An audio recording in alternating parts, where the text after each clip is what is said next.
Fala pessoal, mais um ManzaCast para vocês, Lúcio Manzanetti. Bom, queria falar que o nosso canal é dedicado a falar sobre arquitetura, engenharia, construção, trazer empreendedores, todo mundo ligado ao empreendedorismo e o setor da construção civil. Agradecer também os patrocinadores Obratec Projetos e Polo Vale Decor. E quem quiser fazer uma produção de podcast, a gente tem um estúdio lindo aqui em São José dos Campos. Pode entrar em contato com a gente aqui, beleza? Bom, hoje a gente está aqui com uma querida empreendedora, uma história linda, brilhante, de sucesso aí, que a gente vai conhecer. Luzia Costa. Fala, Luzia, tudo bom? Tudo bem, Lúcio? Obrigada pelo convite. Parabéns pelos negócios, fiquei feliz. Show de bola. Super bacana. Bom você conhecer até o espaço aqui, né? Você tem o seu programa na Band, devocional, né, que chama? Temos o Devocional do Empreendedor, inclusive o nosso primeiro devocional foi gravado aqui, você não estava. Eu tinha algum outro compromisso. Você estava no compromisso e foi super bacana, nós gravamos o primeiro devocional aqui episódio, com o Abílio, que nós gravamos do Empreenda Vale. O grande Abílio. E agora eu estou na Band com o Devocional do Empreendedor, estamos todos os sábados de manhã na Band. Parabéns aí. Obrigada. O Abílio, na verdade, fez essa ponte, né? Que apresentou a Luzia pra gente aqui e tal, tudo. O Abílio também está sempre de portas abertas aqui pro estúdio, né? Um querido amigo, um grande empreendedor uma benção. Show de bola. E eu também vi a sua palestra lá no Empreenda Vale, né? E aí, muito legal. Gostou? Adorei. Foi benção, né? Empreenda Vale foi uma benção mesmo. É que eu tava falando, né? A gente tava conversando. Eu adoro esse tipo de evento, né? Com empreendedores, grandes empresários ali falando sobre o setor, né? Então, muito importante. O quanto a gente aprende, né, Lúcio? Exatamente. As fichas podem cair ali, né? Você... Pô, é isso, uma sacada ali, né? Incrível. Beleza, vamos lá, vamos começar o nosso episódio aqui do podcast. Conta pra gente, quem que é a Luzia Costa? Eu conto, Lúcia. A Luzia Costa é uma empreendedora, continuo uma sonhadora. Eu venho de Minas, sou mineira, sou de Passa Quatro, né? Uma cidade tem aí... Agora acho que ela deve estar com uns 15 mil habitantes. Passa Quatro, acho que eu conheço. É Minas, sou de Minas.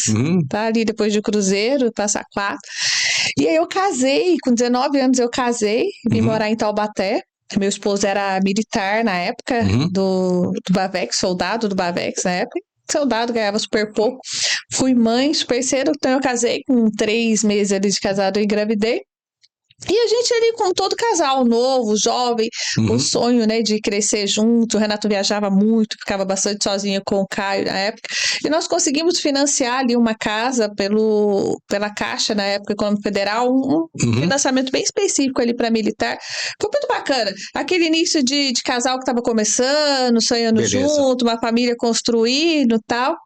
E aí, de repente, quando a gente mudou para essa casa, que a gente tinha acabado de financiar ela pela Caixa Econômica, a gente precisou fazer um muro. Sim. Então o Renato viajava muito, eu ficava sozinho com o Caio, que era bebê. Não tinha muro? Não tinha muro. Casa... Não, eles muro de divisa mesmo. Coisa assim, de aquelas casinhas todas iguais, né? De loteamento.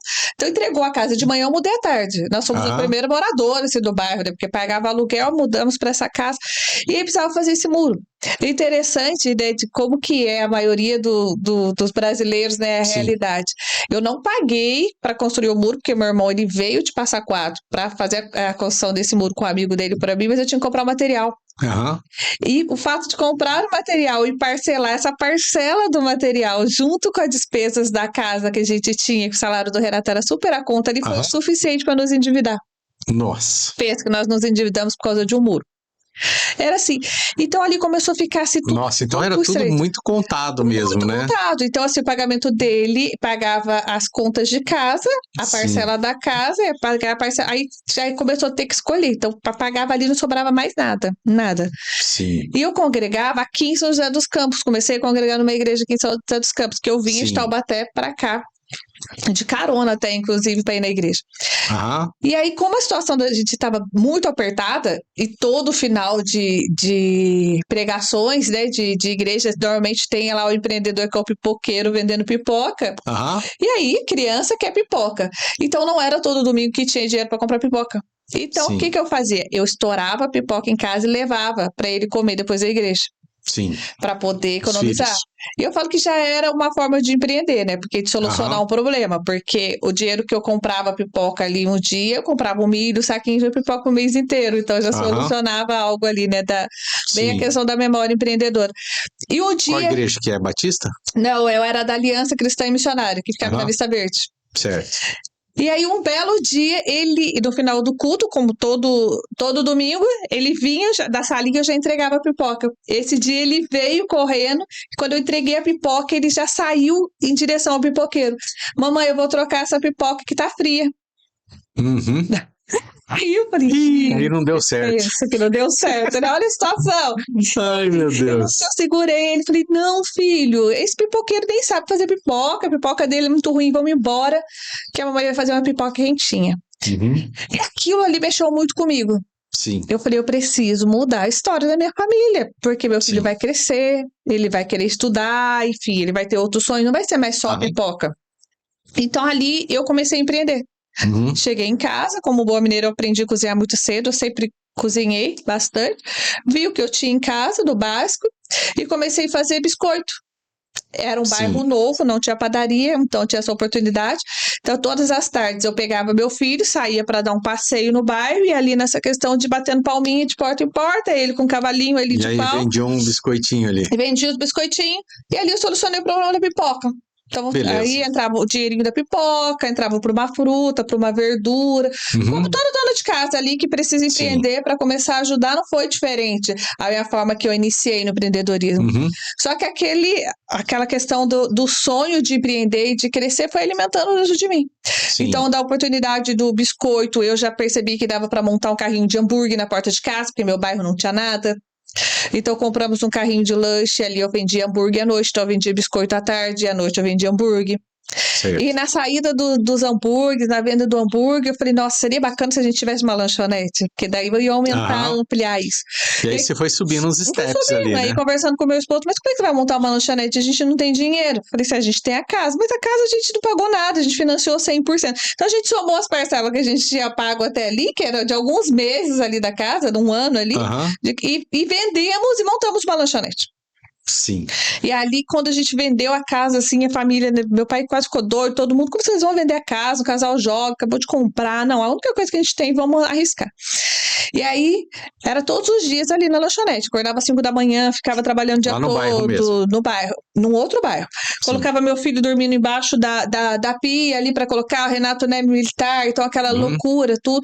E a lanchonete foi dando super certo, só que era um negócio que dependia muito de mim, porque eu fazia o bolo, eu fazia o salgado, eu colocava, enfim, tudo fluía muito bem. Você era a dona, a funcionária, limpava, cozinhava, vendia, cobrava, fazia tudo. Né? Porque eu gostava disso, e meu marido nos dias de folga ali comigo, enfim. Vamos crescer. Todo começo é assim, Todo né? Começo é assim. A pessoa vai lá e ela mesma vai fazendo tudo. E é algo assim que vai mexendo, né? Só que ali, aonde estava o meu preparo? No fazer. Né? Eu era a mão de obra ali, eu era ali o famoso operacional, peão, operacional da obra, do negócio que era muito pequeno, era uma lanchonete, era isso aqui, era super pequeno. E aí veio o desejo de crescer, continua, e aí surgiu a oportunidade de comprar uma pizzaria. Vamos comprar uma pizzaria. Vendemos a lanchonete, investi na pizzaria. Só que quando eu investi na pizzaria, já era totalmente diferente o cenário. Ali não era mais só a Luzia. Né? Não adiantava mais o Renato de folga. Pizzaiolo, funcionário, entregador, aquela questão da logística, a forma de comprar o material, gestão de estoque, insumo, era muita coisa para ser feito. Muito. E nessa questão eu não estava preparada.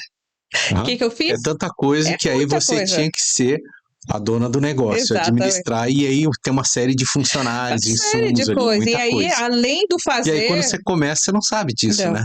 E além do fazer, tinha que ter toda uma gestão financeira, estratégica, coisa que não precisava na lanchonete, porque era uma lanchonete de rodoviária, as pessoas chegavam e pediam para comprar. As pessoas passavam com fome, pediam um salgado, um refrigerante, comiam, levavam um salgadinho, uma bala.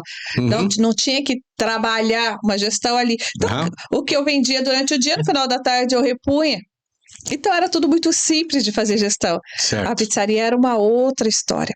E ali eu misturei os bolsos e quebrei. E eu quebrei de uma forma assim Você misturou o extremamente bolso, que agressiva. você diz assim, ó, o dinheiro pessoal com o dinheiro da Ali lanchonete, era da da pizzaria, né? pizzaria. Então, assim, tanto a parte pessoal quanto a parte empresarial era uma coisa só. Uhum. Ali eu morava, ali eu trabalhava, ali eu usava o mesmo dinheiro para manter a minha casa, para manter os meus negócios, para manter minhas contas pessoais. Ou seja, era tudo uma coisa só, não tinha gestão nenhuma, eu não sabia como que eu tinha que lidar. E quando eu fui vendo, aquilo já tinha se Mas tornado quando uma você bola de neve. começou, o negócio bombou? O negócio bombava. E aí, o que eu falo? Bombava, aí tava com aquele dinheiro na Não, conta, eu tô rica. quebrei bombando. Eu quebrei bombando. Eu falo que É isso mesmo, que isso acontece é o com problema. todo mundo. É o que acontece. Porque assim, Aham, quando não tá dando certo, você não quebra, você fecha. sim. Você fecha as portas. Não Agora, dá dinheiro, né? você quebra Vou quando sair você tá daqui. bombando. Então, eu tinha música ao vivo, eu tinha entrega. E quando, de repente, você começa a ver, você tem movimento, você tem pessoas com pedido para você entregar. Você tem um salão cheio, de repente você vai ver o seu estoque, você não tem material suficiente para atender aquela quantidade de pessoas. Mas e aí, cadê? Mas também não tem dinheiro. Mas como que você não tem dinheiro? Se você tá com esse tanto de cliente querendo comprar? Sim. Ah, porque eu paguei isso, paguei fornecedor. Tá, mas você pagou e agora? Você não comprou. Então é uma coisa de louco, é tudo muito rápido. Sim. Né? Você se perde muito rápido. Aham. E na minha época, Lúcio, não tinha o que a gente tem hoje, essa quantidade de podcasts, quantidade de empreendedores falando, ensinando a lição de casa de graça, internet, Sebrae, não tinha. Aham. Não tinha isso. Se tivesse, eu falo que oportunidade essa geração Não, a informação tem hoje em dia é outra, né? É coisa de outra. doido, a informação que você tem, o conteúdo que você recebe gratuito, hoje só quebra quem realmente não presta atenção, não faz a lição de casa certinho, porque se você for atento e Sim, montar o negócio seguindo o passo a passo, a quantidade de mentores que você tem gratuito, você não quebra. verdade. Você não quebra, E você essa só história que evolui. você está contando aqui é uma aula, Não né? é? Para quem quer empreender, quem quer fazer aí um negócio, uma pizzaria, ou começar qualquer negócio. Pode ser de um dentista Qualquer ao coisa. qualquer coisa. Qualquer coisa você precisa ter organização, gestão, foco, constância. E ali eu quebrei. Cara, se lá atrás eu não tinha dinheiro para comprar pipoca, pensa, eu quebrei de morar numa casa de pau a pique na beira de um rio. Nossa. Uma casa onde foi cedida pelo caseiro de uma fazenda que ele achava a casa muito ruim, não morava. Então ele trabalhava na fazenda e pagava aluguel. Sim. E aí eu morava na casa e ele ainda me dava 2 litros de leite. Nossa. Pensa. Meu esposo continuava trabalhando em Taubaté e eu lá próximo de Passa Quatro, num bairro entre Passa Quatro e Cruzeiro. Nossa, então, voltou então. Eu voltei, era a opção que tinha. Entendi. E ele ficava na estrada, vindo e voltando. Então ele saía de madrugada, voltava de madrugada, e eu sozinha com o filho pequeno em casa, morando num buraco na beira do rio.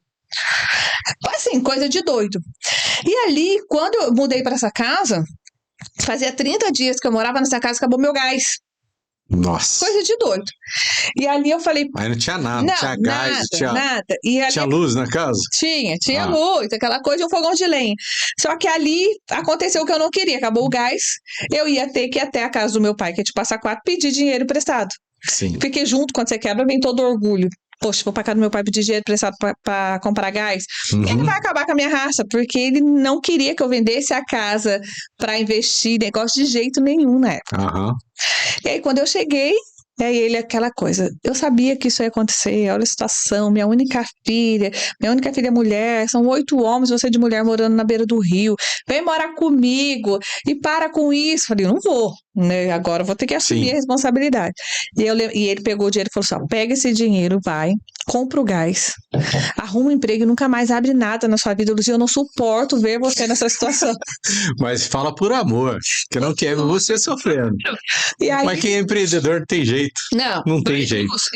Ali, eu falei, olha, na época o gás era R$40. Eu falei assim, R$40.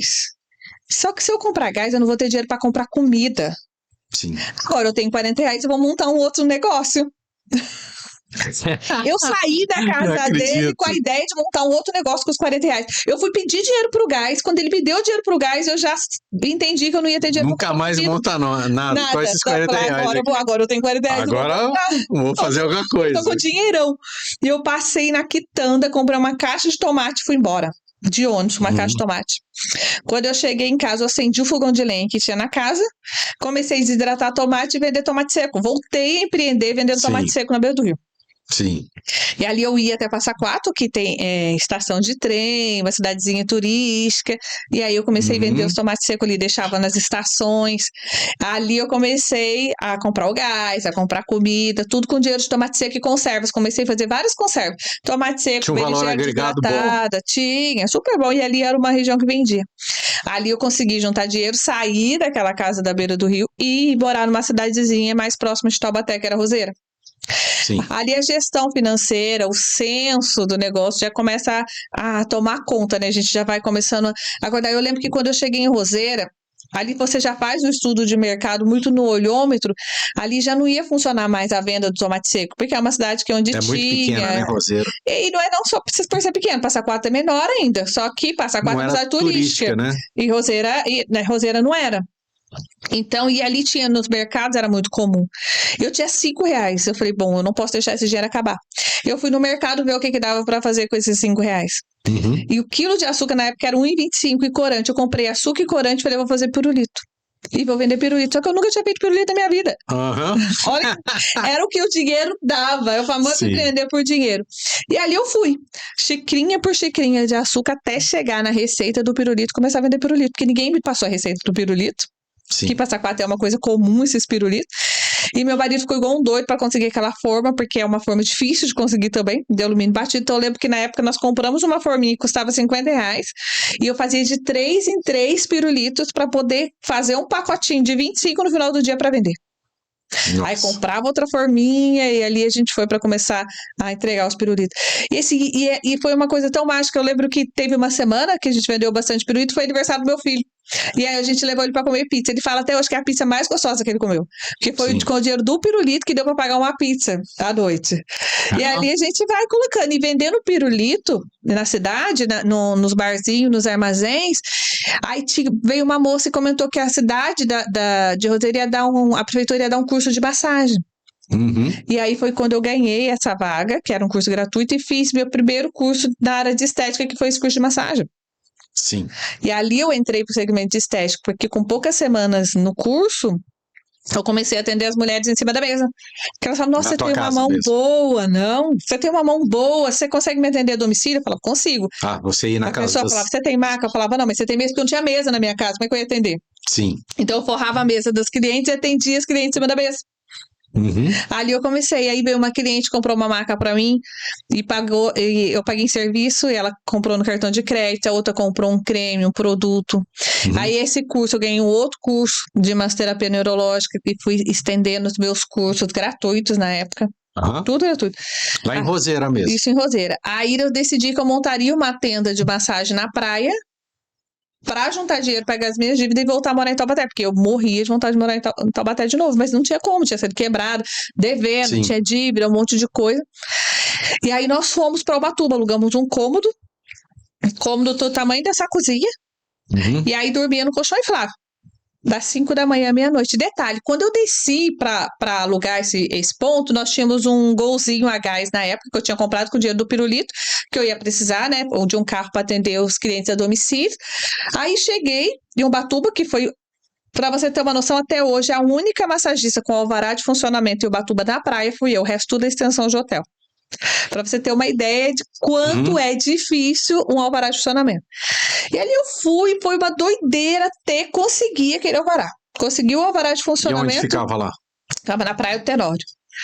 E aí, quando eu tô voltando pra Roseira, e nisso eu já tinha uma filha, eu já tinha a Renata. Então a Renata mamava no peito, era bebê, e tinha o Caio. Voltando para Roseira para pegar minhas coisas, as coisas das crianças, para no outro dia eu começar a trabalhar, na segunda eu começar a trabalhar, quando eu estava chegando em Roseira veio uma chuva, uma enchente, foi a conta de vir eu tirar as crianças do carro com meu esposo e a enchente levar meu carro. E foi uma coisa de doido, assim. E aí fui pra casa, meu marido arrumou um cara para levar, dar uma carona, aí eu lembro, né, com as crianças e meu filho chorando no canto, e tava minha Bíblia, Salmo 128, do trabalho de tuas mãos comerás e dele prosperará. Eu olhei pro meu filho e falei, filho, não chora, é o último bem material que a gente tem, que a gente tinha, Deus permitiu que a enchente levasse. Um dia nós vamos andar de Land Rover, eu não sabia do que era Land Rover. Eu sabia que era um carro caro e famoso. Sim. Mas eu nunca tinha visto uma Land Rover. Anos mais tarde, quando nós compramos a minha primeira Land Rover, a mesma coisa. Nós escutamos um barulho, já era tarde da noite, meu marido desceu a escada e falou, nossa, o que está acontecendo? Tem alguma coisa. E o Caio? Aí quando a gente abre, o Caio tinha aberto a porta, estava debruçado no carro chorando. Pipi, que você está chorando? Tô lembrando do dia que a enchente levou o nosso carro, você falou que nós íamos andar de Land Rover. Sim. Olha o que é o poder de uma palavra que você profetiza. Sim. E ali eu falei, eu não posso chorar, eu não tenho tempo, eu preciso trabalhar. Liguei pro meu sogro, falei, sogro, você pode me emprestar? Ele tinha um ninho na época, que depois nós compramos, porque eu preciso, para essa semana, eu preciso ir, começar a trabalhar e eu me viro depois semana que vem, porque eu preciso do carro. Ele me emprestou e eu fui e comecei a trabalhar. Morávamos num cômodo, aí acordava de manhã, ia pra praia, 5 horas, passava o dia todo. Aí voltava à tarde, uma tenda lá com a maca, cadeira. Aí voltava, tomava banho, lavava roupa, torcia na toalha e punha no ventilador, porque eu tinha 2 mudas de roupa. E ia atender o pessoal do condomínio à noite, né? Com outros serviços que eu fazia à noite de estética. Chegava em casa meia-noite. E ali foi um bom tempo até juntar dinheiro e voltar a morar em Taubaté. Aí quando eu vim para Taubaté, aí começa a nova etapa. Cheguei aqui, as pessoas, nossa, Luzia, como é que vai fazer? Vamos fazer fly, vamos fazer panfleto. Eu falei, não vou fazer nada. Não vou fazer nada. Aí já entra o senso crítico do marketing, né? Primeiro, as pessoas precisam saber quem eu sou. Não vou investir em marketing, em divulgação de nada, sem dinheiro, sem as pessoas saberem quem é a Luzia. Certo. Aí comecei a trabalhar de graça. Aí eu ia na rede pública, ia nas escolas, posto de saúde, falava, olha, eu fico o dia todo, eu atendo todos os colaboradores. Aqueles que gostaram do meu serviço, eu vou em casa e atender depois. Sim. Não tinha nem cartão, era só o telefone. Não gastei com nada.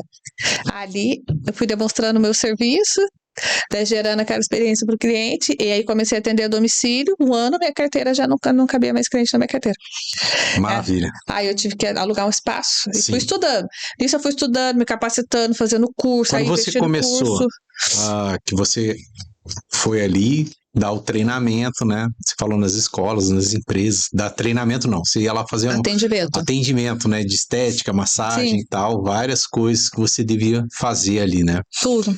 Depois de quanto tempo você teve a primeira pessoa para te ajudar a fazer isso? Eu fiquei 1 ano trabalhando sozinha, a domicílio. Não, fiquei mais junto, fiquei uns 2 anos. Aí fui e aluguei um espaço. Aí esse espaço, ainda eu continuei. Aí nesse espaço eu comecei a ministrar cursos. As pessoas começaram a me procurar para eu dar curso. Muita gente de Minas vinha, né, de São Paulo, do Vale. Aí comecei a ministrar curso. E ali aquele espaço ficou pequeno, eu mudei, com a mesma proprietária. Ali eu dividia com uma amiga minha que era dentista, mudei para uma casa, para um prédio sozinho no centro. Ali, 2 anos depois, eu contratei uma pessoa para me ajudar. Sim. Que ficou comigo um tempo ajudando. E ali nós começamos, a Lia já dava todos os cursos na parte de estética, já tinha me formado, começava a dar aula, tinha outros profissionais que trabalhavam comigo. Ali eu comecei a prestar consultoria para salão de beleza. Então as empresas que iam contratar, precisavam de profissionais de beleza, me ligava, mandava as meninas, eu treinava e entregava. Até que começou a surgir outras franquias me procurar para eu ministrar treinamento. Entendi. Aí foi onde eu falei com meus sócios, foi o mais difícil de uma franquia é o know-how, o suporte. Eu tô engordando o boi do vizinho, vou abrir a minha. Entendi. E eu lembro que ele ficou super assustado, porque ele falou assim, Luzia, tudo que a gente já passou na vida, porque agora você tá bem, você tem sua escola, você tem seu carro, tem meu carro, as crianças estão bem, né? As crianças estão bem, estão estudando em escola boa, você vai se aventurar de novo? E eu falo que o ser humano que... Mas aí já eram sobrancelhas ou não? Era uma clínica de estética? Era uma escola. Ali era uma escola de estética. E eu lembro que eu fui orar. E eu falei, Deus, eu não posso errar mais, porque agora se eu errar, vou arrumar um divórcio, porque esse homem não vai aguentar, tá? Ele me acompanhar. E Deus deu um texto de Gênesis 15:5, que fala que ainda se eu contasse as estrelas do céu, não saberia minha descendência. E o ser humano que vive pela fé é o empreendedor, né? Que ele acorda todos os dias, ele tem certeza que no final do mês ele vai pagar as contas, que ele vai vencer, ele faz planos, ele traça metas, sem saber como que ele vai executar tudo aquilo. É fé, né? É um ato de fé que a pessoa vive. É que você depende, não é uma coisa só sua, você depende da venda. Você depende do outro acreditar e comprar. E para você executar. E aí sei bem como que é isso. Não é? É muito isso, né? Você sabe Nossa Senhora. E aí o Renato falou, bom, se Deus tá falando com você, E ali foi algo assim muito sobrenatural, porque nós somos a primeira empresa no segmento de quiosque de sobrancelha no Brasil. Quando nós montamos a nossa primeira franquia, nos tornamos a maior rede no mundo. E nesse dia eu tive certeza que a Sobrancelhas, ela não só ocuparia o Brasil, como ela atravessaria as fronteiras. E aí a prova que a gente foi crescendo em todos os estados, e hoje a gente está aí. Não, mas espera aí, que você estava lá na clínica Luzia Costa. Luzia Costa. E aí você falou assim, vou fazer uma franquia. Peraí, você volta aí um pouquinho essa histódia da franquia. Quando eu decidi fazer a franquia, nós somos a primeira franquia no segmento de quiosque de sobrancelha no Brasil, não existia. Entendi. Mas assim, você já fazia na sua clínica sobrancelha? Fazia, como é que foi esse treinamento, negócio? era uma escola já. Entendi. E nesse tempo eu fui me destacando muito na parte de sobrancelha, na parte facial. Né? Eu fazia todo o serviço, mas fui me destacando muito. E quando eu fui montar a franquia, eu vi a necessidade de segmentar algo. Né? Porque a segmentação, ela acaba facilitando o processo, principalmente na transferência de know-how, para você treinar, você precisa ter algo realmente muito preciso. É porque a estética também, ela é muito extensa, né? Muito você tá falando ampla, facial, mas, deve ter da mão, do braço, do corpo, da perna. Da engenharia que você vai pegar cabelo, em vários campos. É muito complexo, é muito amplo. Então, eu nichei na parte facial. Entendi. E é onde a gente começou, criei métodos, criei técnicas exclusivas ali para facilitar o treinamento, para facilitar a mão de obra, né? Porque é algo realmente que precisava trazer, porque eu sabia que o franqueado iria esbarrar nessa mão de obra. Então, eu precisaria de técnicas práticas, fáceis de se ensinar para que eles aprendessem. Então, nós pegamos, por exemplo, treinamentos que às vezes era 6 meses na escola e trouxe para 5 dias. Entendi. Para poder formar essas meninas de uma forma mais rápida, formar essa mão de obra para o franqueado não ter tanto problema com a mão de obra assim. Formar essas meninas para não ter tanto problema com a mão de obra assim. E aí nós iniciamos no segmento de sobrancelhas. Veio a marca e eu já iniciei com o desejo de franquia. Mas quando você falou assim, vou fazer uma franquia, como que faz uma franquia? Pô, vou desenhar um quiosque aqui, colocar umas sobrancelhas. Da onde veio o nome? Eu imagino que ele veio da estética uma do serviço aí eu queria principal, algo que vendesse, né? Bom, e aí ficou eu e meu marido lá discutindo da onde que veio o nome, porque a gente queria algo que a pessoa olhasse e já remetesse.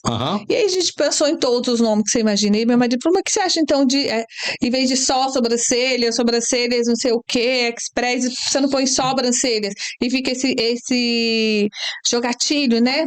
Sim. Onde essa jogada ali de letra que as pessoas... E era muito interessante, porque quando a gente colocou o nome, muita coisa tinha isso. A pessoa passava... O que é isso? Só sobrancelhas?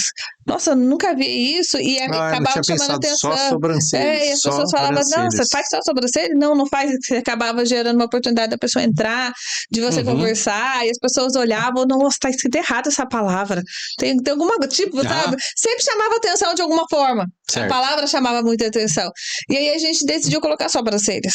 E foi algo assim muito bacana, que pegou muito bem, muito rápido. E aí você abriu já direto uma franquia, você abriu os seus quiosques Abrimos primeiro. A primeira loja no Taubaté Shop. No Taubaté Shop, porque ela não tinha na época ponto para quiosque, mas o desejo era de trazer o quiosque. A gente não queria ficar com loja no início, porque a ideia era realmente ter, além de um modelo alto, né? inovador, a gente queria um modelo de negócio que fosse inovador e que fosse enxuto para o franqueado. Sim. Porque ali a gente não ia trabalhar só com a venda de serviço, mas também do modelo de negócio. Do investimento também do franqueado, né? Que é totalmente diferente. De repente a pessoa não tinha dinheiro para fazer era a primeira marca do segmento indo para shopping.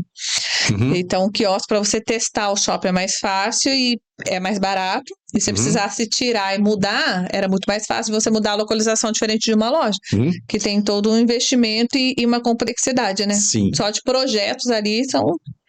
Claro, você sabe bem como funciona o projeto. Sei. E aí você abriu uma em Taubaté. Abrimos a primeira em Taubaté. Depois... E ali, Lúcio, eu vendia todos os dias aquela franquia, das 10 da manhã às 10 da noite. As pessoas chegavam e falavam, o que é isso? Eu falava, é uma franquia. Onde tem? Eu falava, aqui. Que é isso? Mas é uma você franquia. Fazia tratamento lá também? Eu fazia todo o serviço. Estético. Fazia os serviços e vendia a franquia. E vendia a franquia. Aquilo tudo, ali, né? então, era só a vitrine. Tudo, aquilo era a minha vitrine. E as pessoas entravam, o que é isso? Uma franquia. Onde tem? Eu aqui. Mas franquia não é aquele negócio que tem em todo lugar. McDonald's. O pessoal já pensava... mas acontece isso mesmo, que é aqui mesmo. Minha loja piloto, vem ser minha franqueada, você não quer ser minha franqueada? As pessoas riam da minha cara e iam embora. Sim.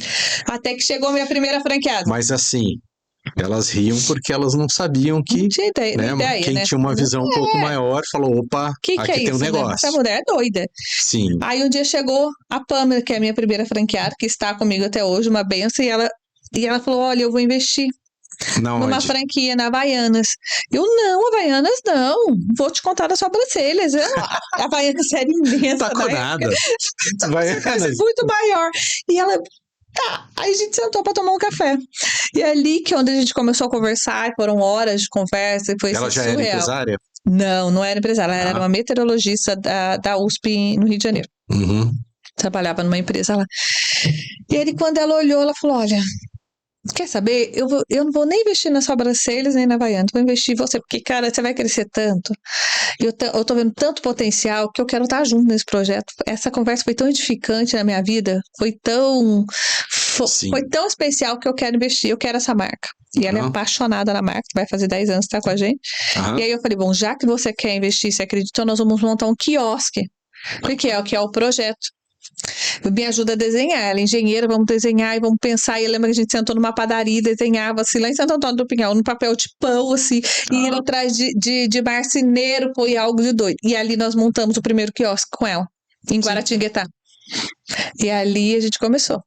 Beleza. Ali foi Guaratinguetá, depois Resende, foi crescendo, fomos o primeiro no Vale e nos tornamos a maior no mundo, no segmento. Maravilha, hein? Coisa de doido, né? Quantas lojas hoje? 311 operações, porque hoje nós somos um grupo, né? Grupo Cetro. Sim. Então nós temos hoje a sobrancelha. Não, mas espera aí, então vamos voltar. Conta aí dos quiosques, como é que foi o crescimento e em que momento você enxergou, pô, isso aqui tem que ser um grupo, como é que foi? A estética, ela puxa muitos braços, né? Sim. Então, junto com as sobrancelhas, veio a Depil Shop, que é uma marca de depilação.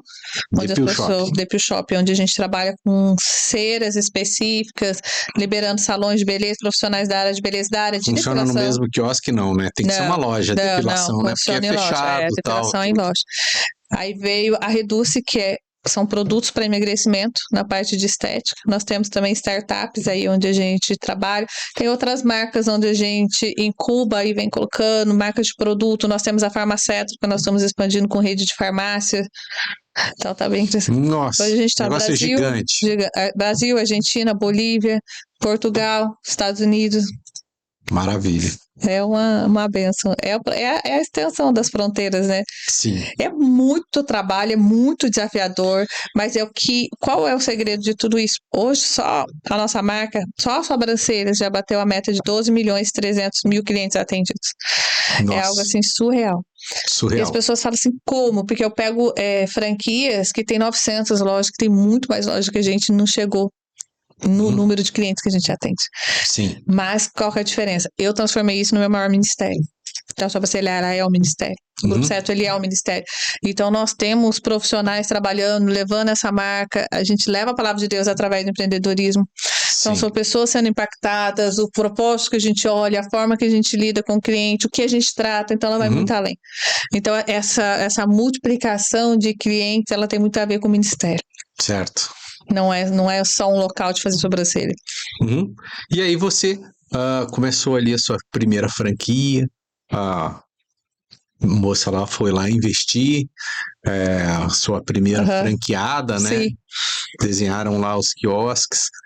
E hoje em dia, agora vocês são um grupo, onde vocês estão, que eu imagino que deve ter uma operação, um escritório central. Tem uma sede, Porque deve ser uma loucura, né? Materiais, clientes, franqueados. Nossa Senhora, é um mar de informação, pessoas, materiais. É tudo. Hoje nós temos departamentos próprios para tudo, então nós temos agência de marketing dentro do escritório, nós temos o pessoal da implantação, que acompanha toda a implantação, o pessoal de consultoria de negócio, nosso grupo financeiro, a parte de distribuição de produto, uma parte a gente está aqui, outra parte a gente tem uma fábrica que fica em Araquari, que faz a distribuição de lá também para toda a rede, que é a fabricação de produtos próprios, que nós temos uma linha grande de produto. Hoje nós temos uma estrutura, graças a Deus, onde a gente suporta todos os departamentos muito bem para os franqueados nossos, tanto os que estão próximos quanto que estão longe, a gente faz toda essa logística de distribuição, tudo. Franqueado, então você manda todo o material para ele e tal. Todo o material. Todo o material. Então, os produtos, eles saem grande parte da fábrica, e algumas coisas saem do escritório, alguma coisa local, de emergência, mas a maioria sai Quantas da pessoas fábrica. tem no escritório? Nossa, tem bastante. Só dentro do escritório deve ter umas 50 pessoas dentro do escritório. É aqui em São José? De Taubaté, é. Em Taubaté. Isso é só interno, né? E fora os que tem externo, os indiretos. Isso os diretos, né? Sim. Os indiretos, daí tem bastante. Se a gente for contar diretos e indiretos, aí deve dar umas 140 pessoas. Muito bom, parabéns. E quem quiser investir, como que é o caminho? A pessoa te acha na rede social, pode entrar lá. Fala direto com você, fala com a sua equipe. Pode entrar no @Luzia Costa, no meu Instagram pessoal, e deixar o contato que eu já encaminho direto para a equipe de expansão, ou pode entrar pelo site sobrancelhas.com.br, pode entrar lá também, porque dá para... Ela já vai entrar direto no site, mas pode entrar no meu Instagram, @Luzia Costa, deixa um recadinho que a gente já direciona direto para a equipe de expansão, e o que eu puder ajudar também, eu tô ali para falar com todo mundo. Maravilha. Nossa, deve ser uma loucura, né? Porque também, eu não sei, mas muitos franqueados e muitos lojistas querem falar com a Luzia, né? Querem. É porque eu gosto de fica um pouco difícil também, né? Você conseguir atender todo mundo. Sim. Que é uma demanda muito grande, é muito né? grande. Eu sou muito pessoas. E eu gosto muito de cuidar dos meus franqueados. Então, eles são muito bem direcionados. Então, eles já vão direto onde tem que ir e realmente vêm até mim quando é algo realmente pessoal, quando tem que trabalhar essa parte mais particular, pessoal, de inteligência emocional, algo que eles sabem que eu vou resolver ali com eles, que tem coisa que tanto dos colaboradores quanto dos franqueados, que eles sabem que outras pessoas não vão resolver. Do mais que é de marketing, eles vão no departamento de marketing, que é de expansão, vão na expansão, que é de consultoria, eles vão de consultoria. É super bacana. E quando chega um franqueado, ele já chega com uma certa experiência ou o cara chega verdinho, você tem que dar um coaching, treinar essa pessoa para que ela não faça alguma coisa errada ali? Dificilmente o sistema de franquia recebe alguém já pronto na área. Por isso que eles procuram uma franquia, né? Quer investir no negócio, algo onde está tudo pronto. Então, muitas vezes a gente tem muito engenheiro, a gente tem muito professor, a gente tem muito bancário, tem pessoas de todas as áreas. O que menos chega na área de estética, para você ter uma noção. Sim. E ali é onde a gente vai trabalhar, dá todo o treinamento inicial de franqueado, ver se realmente essa pessoa entendeu, faz parte para ela, faz sentido para ela fazer parte do propósito da empresa, entender que somos uma empresa cristã, entender os nossos valores, que ali eu já deixo claro, assim, eu posso negociar tudo com você aqui dentro, menos os nossos valores. Sim. Faz sentido as nossas convenções, como que funciona, a partir do momento que ele aceita, que ele entende, que faz sentido para ele fazer parte desse ministério, que é o nosso modelo de negócio, assinou o contrato, ele passa para o treinamento inicial de franqueado, e ali vem para a parte de levantamento de equipe, de ponto, onde cada departamento vai ministrar esse treinamento para ele, até ele vir implantar e ele ser acompanhado por nós, e assim, dá muito certo. Então, são muito poucos o que já vem da área, a maioria começa do zero e hoje tem mais de uma operação, a maioria dos nossos franqueados já tem mais de uma operação, nunca fica na primeira operação. Sim. Temos vários multifranqueados. E como é que foi essa escola, assim? Porque você teve que aprender muita coisa, né? Você começou ali fazendo uma coisinha, quando era mais nova, no biscoitinho, depois o pirulito. Meu Deus do céu, a escola da vida foi longa aí. Lúcia, ela é muito desafiadora. É muito desafiadora até hoje. Do aprendizado. E a gente vive num mundo, hoje eu falo numa geração que a gente está no famoso ter que desaprender para aprender, né? Nossa. Então o que funcionava ontem não funciona mais. Verdade. O planejamento que você fazia para 5, 10 anos você já não pode fazer mais. Então é umas coisas de doido. Hoje a gente vive aí no mundo que até então, agora há pouco era o VUCA, agora já é o BANI, aquela coisa dentro desse mundo incerto que a gente está vivendo aí. Mas é uma coisa, eu gosto do desafio, né? Eu gosto muito de aprender, de estar ali. Então a gente aprende junto a todo momento. Cada franqueado que vem, ele é uma escola. Porque cada um que inaugura, cada um que abre, ele vive experiências diferentes, embora seja a mesma marca, o mesmo padrão, o mesmo propósito, a experiência que ele vive dentro do negócio dele é totalmente diferente do outro. Então, o desafio que ele passa com o colaborador, com o ponto, na questão do investimento, com o shopping, com a cultura, com o local que ele está, então isso acaba fazendo com que a gente aprende muito. Então, ele traz aquilo que a gente vai usar no outro, e a dificuldade do outro se é parecida, a gente busca recurso ali. Entendi. Então, e aí você vai criando cada vez um modelo ali de aprendizado maior, que aí você vai levando para todos os novos. O modelo de franquia, ele te permite isso, entendeu? Ele acaba sendo um celeiro de aprendizado. Né? Porque ele cria uma cadeia ali que um vai aprendendo com o outro, isso é muito bacana. Eu sou muito apaixonada pelo sistema. Nossa, vou lá ter uma aula, então. Vai lá ter Quero uma aprender. aula. Eu gosto muito do sistema. Tem pessoas que não gostam, tem pessoas que não. Eu me dou muito bem com o sistema. Sim. Eu acho que você aprende muito, eu acho que você cresce muito. Você tem segurança que treina, em crescer. né, o franqueado. Treina. A gente treina o franqueado e o franqueado nos treina. É aula? Como que funciona isso? É aula. Aula mesmo. É aula, é mentoria, são reuniões, mas antes dele entrar, ele passa por todos os treinamentos. Tanto o franqueado quanto a equipe. Para ele poder entender, né, ele está vindo para um mundo que não é dele. Sim. Para ele poder fazer parte, para ele se inserir isso tudo. Mas é incrível, é incrível. Uma parceria, assim, surreal. Você falou que tem uns encontros? Como é que você... As convenções anuais. Nós temos os workshops que a gente faz durante o ano, mas onde a gente reúne todo mundo, uma vez no ano a gente faz as convenções anuais. Na onde? Normalmente físico São Paulo. Mesmo? Físico. Provavelmente São Paulo. Porque 300 lojas, nossa, deve ser um evento gigante, então. Esse acho que a gente estava com quase 300 pessoas, né, nesse evento que a gente teve, 200 e poucas pessoas ali dentro. Mas é algo onde a gente consegue, foi uma das convenções assim, mais emocionantes, que foi a primeira pós-pandemia, né, a do ano passado. Foi incrível, incrível. Nossa rede nunca se tornou tão forte como foi depois da pandemia. Nós passamos todos os desafios que você imagina na pandemia. Nossa, mas foi algo de você ver eles olhar um para o outro e abraçar e dizer eu sou parte. Conta um pouco aí da pandemia, porque as lojas fecharam, todas. Né? A gente com shopping, então você pensa que nós ficamos todas as lojas fechadas. Nós ficamos 8 meses lockdown total na Argentina. 8 meses? Na Argentina. E lá não foi igual aqui, que as pessoas iam passear no mercado. Não, lá as pessoas não podiam sair na rua. E quando ia no mercado, tinha que assinar um documento e tinha tempo para ficar. E a maioria dos nossos franqueados da Argentina é venezuelano, ou seja, vendeu tudo que tinha na Venezuela para investir no nosso negócio. Nossa. Então, assim, era desesperador o medo deles. Já foram fugidos da Venezuela. Então, o medo deles de ter que voltar ou da Argentina virar uma outra Venezuela, assim, era horrível. Foi assim, foi muito desafio, era coisa de doido. No Brasil, tudo fechado. E era franqueado indo em shopping, chorando, sabe? Aquela coisa da gente colocar. E aí eu montar um time. Quebrou o galho ali, porque também ele tem um aluguel, né? Uma despesa. Foi uma época que todo mundo se ajudou. Eu posso falar para você assim, como shopping, como empresa, como franquia, que foi uma época de muito sofrimento. Senão todo mundo ia quebrar, né? Mas a primeira coisa que a gente parou quando bateu o desespero, gente, não tem opção de passar ou não passar.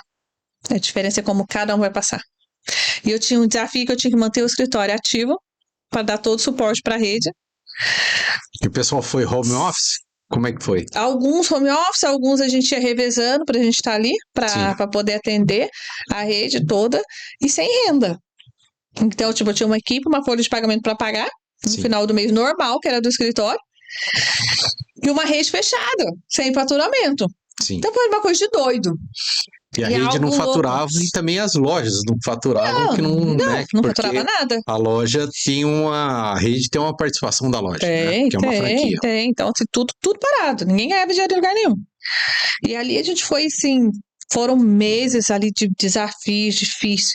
E quando passou a pandemia... um trabalho mental ali. Uma coisa de louco, exaustivo. Né? E quando eu olhei, eu vi que nenhuma loja fechou na pandemia. Nossa. As 3 lojas que fecharam já iam fechar, não tinha a ver com a pandemia. Alguns repasses que aconteceram, a pandemia só acelerou o que também já ia acontecer. E eu tinha um desafio muito grande na pandemia. Repasse que se diz é de um franqueado passar para outro. Passar para outro, que estava indo embora, saindo do negócio.